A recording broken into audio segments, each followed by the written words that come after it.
निगाह कलमकार के मेरे सभी अपनों, अपने पुराने साथी, प्रबुद्ध दर्शकों और आप सब वो लोग जिन्होंने वास्तव में निगाह कलमकार को निगाह कलमकार बना दिया। जो प्यार, जो मोहब्बत, जो हिदायतें, जो मार्गदर्शन आपकी सबकी तरफ से मिलता है, वो दिन पे दिन निगाह कलमकार को निखारता चला जा रहा है। मैं आज के दिन आपसे यही कहूँगा कि तुम्हारे हक में हमारे लब पे दुआ यही बार बार आए, खुदा करे दुचंद इससे ज़्यादा तुम पे बहार आए। और ये आज महात्मा गांधी जी का जन्मदिन है, जयंती है। आज ही के दिन भारत के पूर्व प्रधानमंत्री स्वर्गीय लाल बहादुर शास्त्री जी का भी जन्मदिन है, उनकी भी जयंती है। सबसे ज़्यादा चर्चा आज़ादी मिलने के बाद से लेकर के आज तक अगर किसी व्यक्तित्व की होती है तो वो होती है महात्मा गांधी की। मुझे याद आ रहा है, ओशो ने भी एक बार एक बात कही थी। ओरेगन से आकर के जब उन्होंने अपना यहाँ आश्रम डाला था शिलांग में, तो इंटरनेशनल प्रेस ने ओशो से, आचार्य रजनीश से पूछा कि पिछले सालों में आपके खिलाफ इंटरनेशनल प्रेस में बहुत कुछ निकलता रहा, आपकी क्या प्रतिक्रिया है? बड़ा प्यारा जवाब दिया था उस महान विचारक ने। उन्होंने कहा, देखो, कुछ मेरे भक्त हैं जो मेरी प्रशंसा करते हैं और कुछ मेरे विरोधी हैं जो मेरी बुराई करते हैं। यहाँ तक तो सामान्य जवाब था, लेकिन उसके बाद में जो इसमें एक और तीसरा जो जुड़ा हुआ था वाक्य, उन्होंने कहा कि पार्टनर, मुझे कोई उपेक्षित नहीं छोड़ सकता। मतलब आप बाध्य हैं मेरे अस्तित्व को स्वीकार करने के लिए। या तो आप मेरी बुराई करो या फिर मेरी तारीफ करो, लेकिन आप मुझे उपेक्षित नहीं छोड़ सकते। और वही स्थिति है, मैं समझता हूँ, भारत की आज़ादी मिलने के बाद से लेकर के आज तक महात्मा गांधी से ज़्यादा चर्चित और महात्मा गांधी से ज़्यादा कुछ लोगों के द्वारा विवाद पैदा करने की जो भी विवादास्पद स्थिति रही, वो शायद किसी और व्यक्तित्व की नहीं है। क्या सफर रहा होगा मोहनदास करमचंद गांधी, एक युवा किशोर जिसके साथ दक्षिण अफ्रीका में भी जातियाँ हुई और उसके साथ में वहाँ से अन्याय के खिलाफ जो एक जज्बा उभर करके सामने आया, उस जज्बे ने मोहनदास करमचंद को महात्मा गांधी तक पहुंचा दिया था।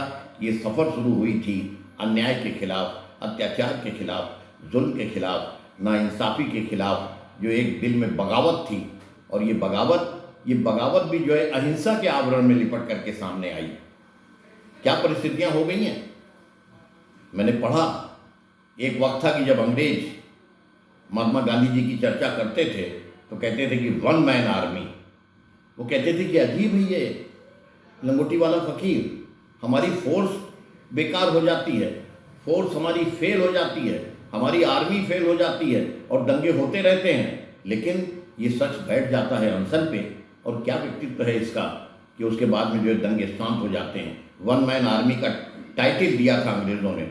और आज हमें थोड़ा सा शर्म आती है ये कहते हुए कि रोज़मर्रा की भाषा में हम जब भी बात करते हैं तो हम कह देते हैं, चाहे टी टेबल कॉन्फ्रेंसेज में हो, होटलों में हो, चौराहों पे हो, कॉलेज में हो, कहीं भी हो, कहीं ना कहीं बेसाख्ता कोई एक आवाज़ आ जाती है कि मजबूरी का नाम महात्मा गांधी जैसा व्यक्तित्व, और उसके बाद में हम उसको मजबूरी की लक्ष्मण रेखा में बांधने की कोशिश कर रहे हैं।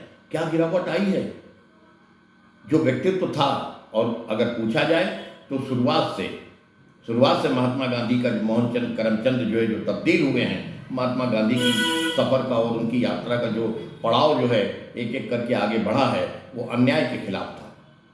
दक्षिण अफ्रीका में जब जाति की गई उनके साथ, दक्षिण अफ्रीका में जब अन्याय हुआ उनके साथ, दक्षिण अफ्रीका में प्रिटोरिया में जब ट्रेन से बाहर उनको फेंकने की बात हुई, बावजूद इसके कि फर्स्ट क्लास का टिकट रखने के बाद वो बैठने के हकदार थे, और उसके बाद जो उनके साथ में भेदभाव बढ़ता गया, उसने दिल में धीमे से एक चिंगारी जो है डाली थी, और वही चिंगारी जो है बढ़ करके, और कहाँ हम जिसको आज कहते हैं कि मजबूरी का नाम महात्मा गांधी, वो गांधी ब्रिटिश शासन के साम्राज्य में, कहावत है कि उस साम्राज्य में सूरज नहीं डूबता था।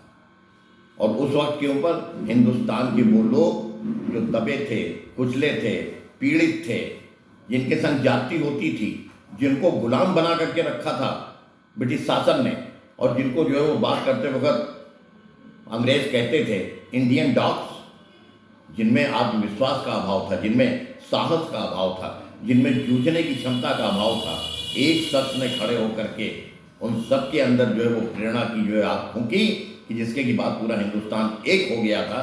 और उस वक्त के ऊपर आज़ादी के आंदोलन में जो जो शहीद हुए हैं, जो जो शरीक हुए हैं, जिन्होंने आंदोलन में भाग लिया है, उनको ये नहीं पता था कि हम घर छोड़ करके जा रहे हैं, हम लौटेंगे वापस कि नहीं लौटेंगे।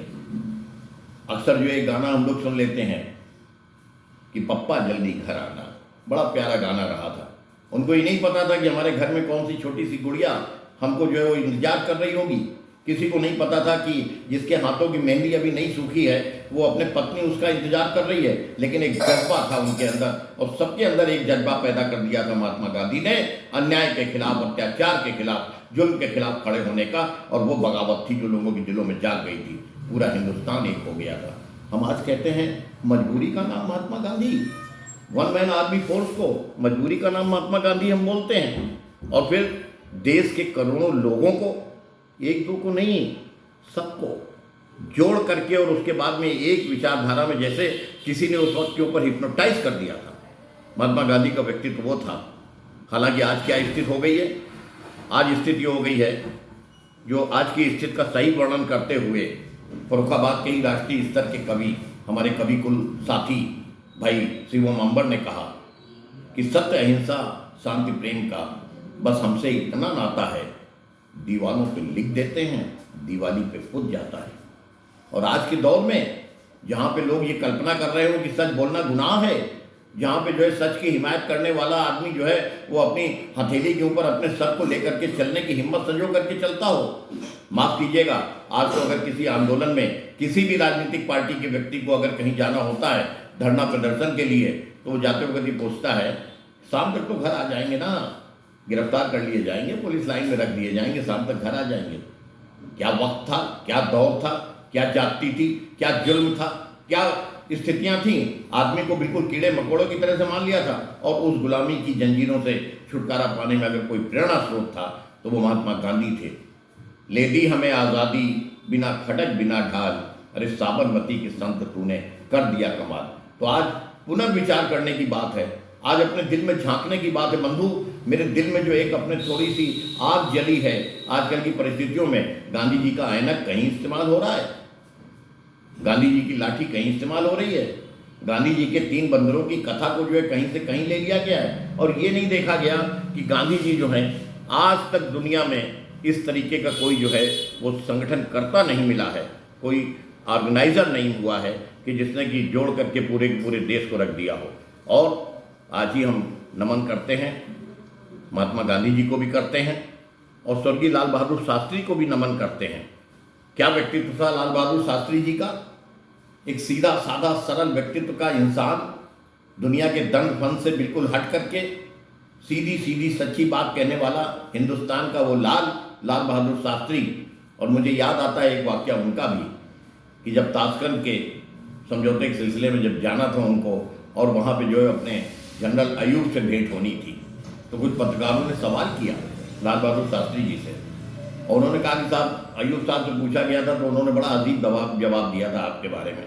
अयूब साहब तो जो है वो 6 फीटे हैं, 6 साढ़े 6 फीट के, और आप जो है वो कद में नाटे हो, थोड़ा सा बौने हो। तो जब आपकी और जनरल अयूब की मुलाकात होगी तो वो क्षण आप किस तरीके से परिभाषित करोगे? क्या आत्मविश्वास से भर करके जवाब दिया था भारतवर्ष के उस लाल ने, स्वर्गीय लाल बहादुर शास्त्री ने कहा था। और उन्होंने कहा था कि जिस वक्त मेरी और जनरल अयूब की मुलाकात होगी, जनरल अयूब की निगाह झुकी हुई होगी और मेरा माथा उठा हुआ होगा, मेरी निगाह उठी हुई होगी। ये हिंदुस्तान है और आज हमें चाहिए वही हिंदुस्तान, वो हिंदुस्तान की जहाँ मोहब्बत हो, वो हिंदुस्तान जहाँ गंगा जमनी पैगाम हो, वो हिंदुस्तान जहाँ शांति हो, और वो हिंदुस्तान जहाँ विकास हो रहा हो, और वो हिंदुस्तान जहाँ सब मिलकर के आपस में भाई की तरह से प्रेम के साथ में रहने लगे। तो इसीलिए हम कहते हैं कि रघुपति राघव राजा राम, पतित पावन सीताराम, और जय जवान जय किसान, सत्य अहिंसा शांति प्रेम का जो संदेश है उस संदेश को लेकर के मेरा भारत महान। और आखिर में फिर एक बात कह देता हूँ, कुछ अपनी पंक्तियाँ जो है वो आपके सामने प्रस्तुत कर रहा हूँ। अगर पसंद आए और ये एपिसोड आपको पसंद आया हो तो कृपया वीडियो को लाइक करिएगा, सब्सक्राइब करिएगा। आपकी अदालत में हम बार बार आते रहेंगे, आपकी अदालत में आप हमारे वीडियो और हमारे एपिसोड के बारे में अपना फैसला सुनाते रहेंगे, आपसे हम मार्गदर्शन लेते रहेंगे। तो लीजिए प्रस्तुत है। नहीं चाहिए इज्जत शोहरत, नहीं चाहिए धन और दौलत, एक तमन्ना केवल मन में, जान रहे जब तक तन में, दुनिया में तिरंगे का सम्मान चाहिए, सब मुल्कों में अव्वल हिंदुस्तान चाहिए। हिंदुस्तान जिंदाबाद, भारतवर्ष जिंदाबाद, भारत माता की जय। महात्मा गांधी अमर रहें, लाल बहादुर शास्त्री अमर रहें।